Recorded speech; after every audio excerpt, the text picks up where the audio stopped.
So Andy, you asked me, perhaps foolishly, whether there was anything else that I might like to say when I've got briefly a captive audience, based on a little bit my own experience of having accompanied people who are working in mainstream politics over the last few years, but also based a little bit on my own areas of work and passion, really. So I'll start with the first one and perhaps just kind of reflect back to you some of the things that I've been thinking after doing some small group work with politicians over the last few years. And then I'll talk a little bit about an area that I think is of huge and pressing importance. It's a real privilege to spend time accompanying politicians who are trying to live out their vocation in Parliament, because it's not an easy thing to do. The contemporary Mennonite theologian Stanley Hauerwas was famously once asked whether he thought that a Christian could be involved in electoral politics, whether or not they could be involved as somebody who would seek election, and his answer to that was very simple. He said, well, you know, they might be able to serve for one term, I guess. In other words, if you were truly a Christian involved in politics, it would be a really hard slog, and then nobody would re-elect you if you were genuinely standing on Christian principles. Well, I think in a sense that that's not quite true. I think that Hauerwas is absolutely right about the genuine difficulty of manifesting a kind of Christian mentality in current politics, because so much pulls us away from this. Both the isms that I started with at the beginning, that we're dealing with forms of thought that structure our politics and our cultural life, which are overtly opposed to the idea of their own limits in terms of a divine foundation. But more broadly than that, our politics is still quite tribal.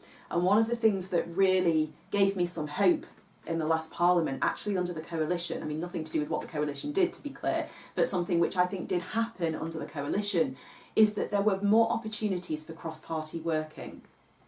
In a sense, one of the things that Christians have brought as a renewal movement into politics in recent years has been the attempt to overcome dichotomies between left and right in their strictest, hardest form, and to try and use that kind of Christian anthropology, that Christian understanding of the human person and their potential and the importance of our social, political and economic life as the basis for cross-party conversations. Are there ways in which we could find, beyond our labels, opportunities for working? And I think in the last Parliament there were ways in which people were working on welfare, on immigration, so particularly in relation to ending the detention of both adults and earlier children and families for immigration reasons, that showed the possibility for greater cross-party working. But it requires us to create little air pockets within the parliamentary system, and it requires individual politicians to be brave enough to take the opportunities to step out of a system that's so strongly whipped in order to foster those kind of common places of conversation. So if anything, we need events like the kind that you're involved in today in order to foster the relationships that then build the strength and the courage necessary in order to create alternative narratives in our politics. And cross-party working on key individual, carefully chosen issues is a way that Christians can make a real difference to the culture of politics. But it needs to begin with relationship building. We need to get to know each other beyond our strongly tribal lines. So that's one plea. And my worry is that slightly after the period of coalition, we're back into a time where cross-party working may not be seen as so necessary. I actually think it's all the more necessary in the current context for the kind of issues that I've already highlighted. Issues about putting people before economic systems, labour before capital, duty to foreigner and stranger, the duty to the created order. Progress on those issues is not going to come about other than through forms of cross-party working that seek some alternative moral foundations for our politics. Talking of that kind of line of thought, if I were able to press one issue onto your agenda, and I don't really mean it as an issue actually, it would be this. I think, and I would say this because I've been working on it for 6 or 7 years, but I think we're at the beginning of a time when how we respond to migrants, particularly economic migrants and refugees, those mixed flows that we're currently seeing, I think we're at the beginning of an age where this is going to define the character of our generation. I think that how we choose to respond to those who we do not already have strong bound legal commitments towards will come to define us. And my worry is that we have no narratives on offer to us in the public space that begin with a vision of a or the common good. What we have are competing narratives which are really about more negative stories about limit and capacity and enforcement and exclusion. My concern is how we, within the framework of needing democratic legitimacy for what we do, found our vision somewhere else, with a conversation about what the substantial good is that we would want to achieve in a generation where people are going to be on the move. And they're going to be on the move not simply for reasons of political persecution, which is where, in a sense, the framework of our law is mainly focused, but they're going to be on the move because, and already are, because of food security issues, environmental concerns, and also because of religious persecution. Now, if we're going to take seriously that broader group of forced migrants who really have no stable political community to call their own, we're going to have to go backwards into our own Christian tradition. And we have both norms, which are strongly biblically rooted for the treatment of the stranger and the foreigner. We also have a set of Christian practices. So how many people know that much of our current asylum laws internationally are based on Jewish and then Christian practices of asylum giving? So in the context of the Old Testament, we have 3, then later 6 cities of refuge, territorial cities, which are established within Judaism for the protection of the innocent. This then is taken up into the tradition of the early Christian community, and we're asked, so that in actual fact it's bishops very often in the early church who begin to make petition on behalf of needy others to rulers. Now, so powerful is this example of Christian petition and intercession, quite literally on behalf of those in distress, that the secular rulers begin to see that it's actually not just the person of the bishop who turns up to intercede, but the whole territory of the church, which in some sense should be an inviolable space of sanctuary. And so we get that tradition of churches being sanctuaries. Now, I'm interested in a particular facet of the way in which the Christian community acts when it offers sanctuary. It acts to slow down a process which is leading in a speedy way towards injustice.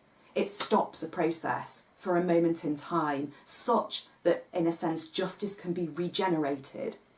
And my question is, as that tradition became no longer the church's preserve, but the territorial state's preserve, it's the state that offers sanctuary, as we transition into that process where we imagine the state to be a safe custodian of that process, have we also lost something of our own Christian tradition that we might need to recapture? Which is not to say that the church can go back to being the major provider of territorial sanctuary, but that the church has always been a custodian of a duty to intercede, both in prayer, but also in practical political terms, to offer settlement and space and process to those who actively are in distress and in flight. Do we need to reinvent the terms on which the institution of asylum needs to be understood, not simply to welcome in all who might need a space, but more broadly than that, to rethink the categories and the very orientations that we have as a Christian community towards the offering of sanctuary? It may be that we need to generate new practices, private sponsorship, of supporting refugees and migrants who are on the move. It may mean that we need to think about how we use our private property as churches in order to offer hospitality. And it may also mean that we have to be involved in conflict resolution at the highest possible levels in order to root out the origins of displacement in the first place. What I'm absolutely convinced of is that we need massive moral energy towards the founding of a vision of the good which will animate provision for a new generation of people on the move. Francisco de Vitorio, who was a thinker in the context of the Spanish conquest of the so-called New World, made this claim, and I'm going to leave you with this claim. He said that it's the theologian, the Christian, who is best placed to think about duty to foreigner, stranger and exile, because we have at our disposal a tradition of divine law, a natural law of scripture and of reasoned Christian thinking, which the state does not have as the deposit of its own thought. And therefore we can thicken that conversation. We can be people who offer extra resources to thinking about the moral perspectives necessary to make sure that we care for the stranger and the exile in our midst, in a way which offers a reciprocal exchange of humanity.